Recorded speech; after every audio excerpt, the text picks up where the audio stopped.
Assalamualaikum warahmatullahi wabarakatuh.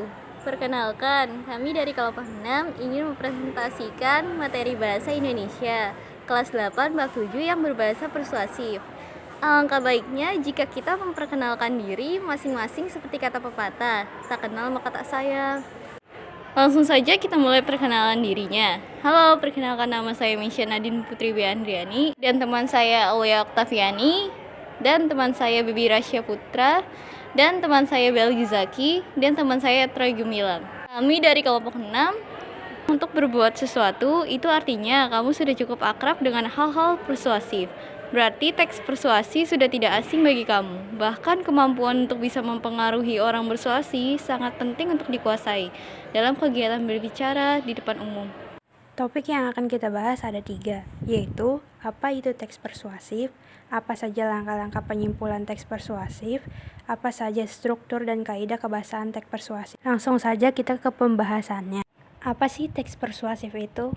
Teks persuasif adalah berisi ajakan atau bujukan. Pernyataan-pernyataan di dalam teks tersebut mendorong seseorang untuk mengikuti harapan atau keinginan penulis. Sebagai tulisan yang bersifat ajakan, pernyataan-pernyataan di dalam teks tersebut cenderung mempromosikan sesuatu yang diperlukan pembaca. Langkah-langkah penyimpulan teks persuasi.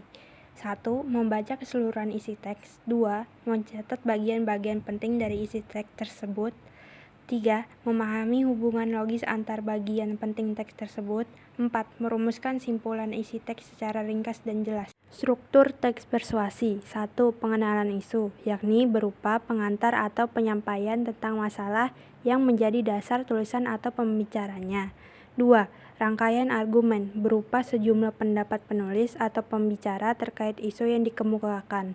Pada bagian ini dikemukakan pula sejumlah fakta yang memperkuat argumen. 3. Pernyataan ajakan, yakni sebagai inti dari teks persuasi yang bersifat mendorong atau mengajak. 4. Penegasan kembali atas pernyataan-pernyataan sebelumnya.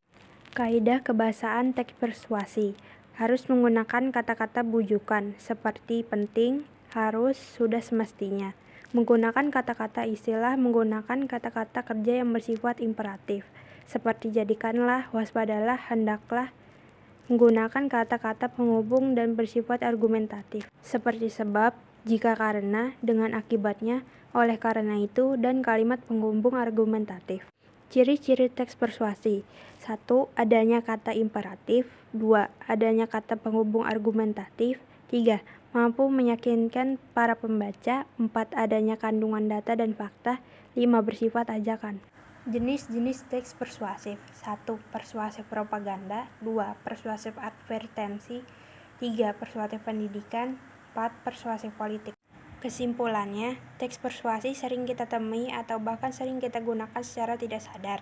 Pada materi ini, kita diharapkan untuk memahami teks persuasif, ciri-cirinya, strukturnya, jenis-jenisnya, langkah penyimpulannya, dan kaidah kebahasaan teks persuasi. Sekian dari kami, mohon maaf apabila ada kata-kata yang salah. Wassalamualaikum warahmatullahi wabarakatuh.